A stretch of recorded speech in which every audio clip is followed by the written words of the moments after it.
Yo, what's going on, guys? Clutch back again with another video, and today I have for you guys the best tactics on FC24. They're the ones I use most of the time, ones I absolutely love. What is going on with my players' cards and their faces? I'll leave it in because it's funny, but why are they all off the cards? But yeah, that's kind of throwing me off. But yeah, so if you do enjoy the video, please drop a like. Drop a sub on the video as well if you're trying to just help me out. We are trying to reach 5,000 subscribers before Christmas, so it'd be massively, massively appreciated if any of you could. Do you want an amazing team like this? Visit the link in the description down below to get the cheapest and safest coins on FC24 and use code CLUTCH at checkout for 5% off. So guys, like I said, these are the best tactics in the game for me. They're the tactics that I use a lot and every time I can. Outside of when I'm recording videos for you guys, this is the formation I use all the time. So it is the 4-2-3-1. The 4-2-3-1 for me is busted.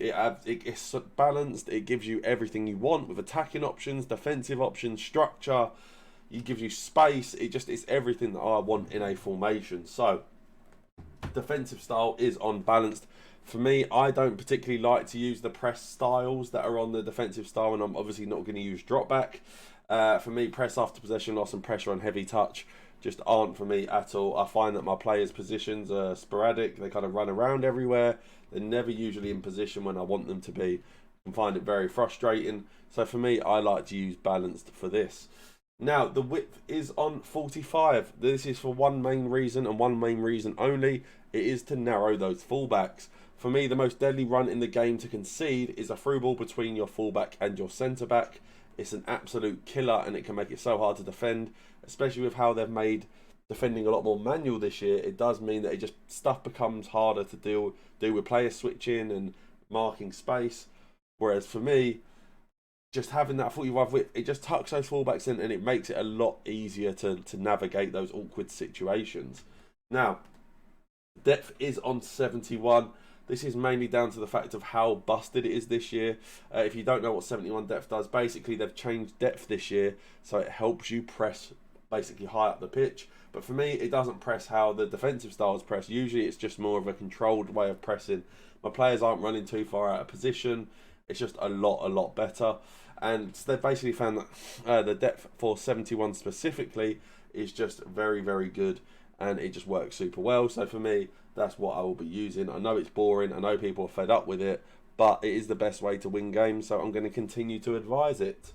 Now, the build-up play is on balanced again for me. You can change it if you want to, maybe go for a bit of long ball, but for me, balanced is just clear for the 4-2-3-1. Slow build-up and fast build-up are just absolute non-factors for this. It just doesn't suit the way the 4-2-3-1 plays. The only way you would even consider using long ball if you were playing a more counter-attacking style. And again, for me, that's not usually how I would play. So for me, balance is the absolute perfection. Chance creation is on direct passing. This is mainly down to the fact of wanting to get the most out of through balls that we can. Through balls are absolutely busted this year, and we need to try and basically use them as much as we can. If you're not aware what direct passing does, basically your players with higher attacking positioning, sprint speed and acceleration, they make better in behind runs because of the chance creation tactic. So you basically just get even better ways to make even more busted through balls when through balls are already broken. Now guys, on to the width. So we are using 45 width for the 4-2-3-1. This is mainly just down to how good it is to have your wingers cutting in. I don't know if you've watched my videos before, but basically having those wingers cut inside is just so broken. It means you get even more players in the box. They make such good runs as well, making the wide run into the centre makes it so hard to defend. Obviously in the instructions using cams, you don't get the ability to put them on the cut inside instruction itself. So for me, having the width just narrower does mean that they do get slightly more involved in those central areas, and I'll also almost drag them into the central areas as well, just to try and make sure we can score as many goals as possible. Now, our players in the box is on 6. Again, this is mainly just down to the fact of wanting to get the cams in the box. I want to get my striker in the box and maybe have a midfielder or two making a run here or there. We do just want to make sure we have as many attacking options as possible while still being strong defensively. And that is the hardest thing to basically balance on this game, is just trying to get the mix of all of that. And for me, when I've used it, I've messed around with this formation and the tactic so often that for me, this is the absolute perfect mix. Now, I do have my corners on 2 and free kicks on 1. This is mainly because with free kicks, I'm just shooting now. I'm not doing any set piece plays because they're so easy to score. And also with the corners, there's a great set piece tactic where you can play it short and swing it to the back post. I score so often using it. But also for both of them as well, is to make sure we don't concede any silly counter attacks and just any silly goals in general, really. Now, guys, on to the instructions. Obviously, this is how I do have this team laid out. Obviously, this team is very, very good. You can't obviously expect to have a team at this elite. But obviously, having players of similar styles to these players would be absolutely perfect. Players with finesse shot, play style plus, sorry, is very good as well, like Salah does. Having the 5-star players as well in Dembele and Cruyff means you basically become so hard to predict going forward. And obviously, having an elite, fast, goal-scoring striker in Mbappe, obviously players like kind of fit those profiles are very, very good to use. Now, I do have my striker on stay central, get in behind. This is mainly due to the fact of basically, it's pretty simple. I just want him to stay in the central areas. We have the wide players with the wide cams, and we also have the fullbacks, so we don't need any players in the wider areas. And I do want him on getting behind to try and make the most of direct passing. And just in general, any through ball runs that I trigger, I want him to be there and available for those runs. Now, I do have my cam on stay forward, get into the box for cross. He is on stay forward for 2 reasons. One of them is to avoid the glitch where your cam and your CDM swap positions. Can be very, very annoying, and having them on stay forward keeps him there.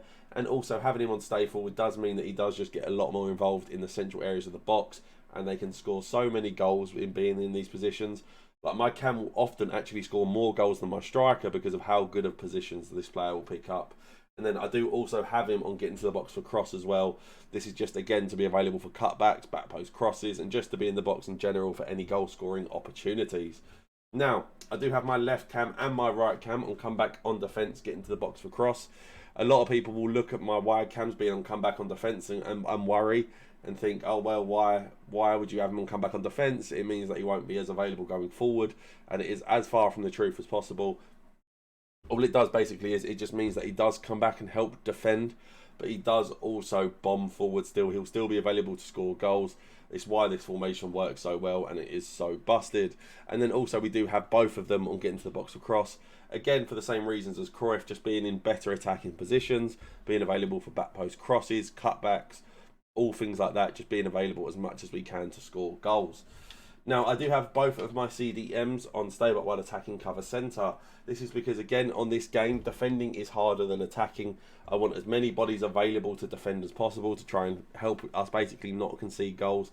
Because, like I said, with through balls and things like that, it's so easy to concede that we do want the bodies, basically as many back as possible, to make it as hard as possible to concede through ball goals. So we do just have both of them on stay but while attacking, and then we obviously have both on cover centre as well, because we do have so much wide support with the wide cams on comeback on defence, and obviously the fullbacks as well. We just don't need them in those wide areas. I do have my keeper and both of my centre backs all on just default instructions. We haven't changed anything there. And then we do have our fullbacks on stay but while attacking, overlap. So they are both on stay but while attacking to make sure we don't concede any silly goals and things like that. And they're also both on overlap, so if we do decide to commit them forward, whether it's manually triggering them with LB runs and things like that, or just moving them ourselves, that generally they'll hopefully make or start to make the overlapping runs, because as those wingers tuck in, those fullbacks will be available with so much space, and we can get so many good overloads on by doing this.